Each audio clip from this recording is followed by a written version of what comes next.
Hello everybody, welcome back to my YouTube channel. So guys, in this video I'm gonna be showing you how to fix your Apple ID is not eligible to use this application at this time.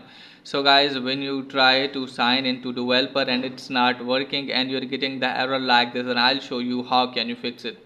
So guys, it's pretty easy and basic for you. Just simply have to close this page. Now after that guys, what you have to do is just simply have to launch the settings app. So from here guys, what you have to do is just simply you have to scroll it down and make sure that you are not connected with any of the VPN.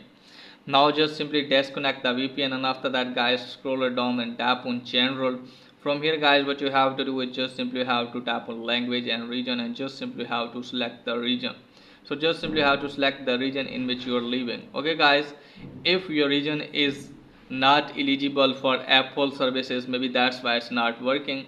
So guys, just simply have to change your region and then go back from here, and just simply have to go to date and time, and just simply have to make sure that if your date and time is correct, then close this page.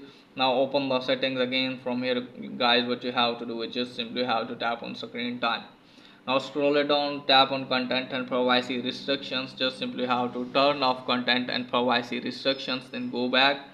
Now after that guys, what you have to do is just simply have to tap on your Apple ID. From here you have to scroll it down, then sign out your Apple ID, and then sign in the different Apple ID, and then restart your device, and after that hopefully your problem will be fixed too.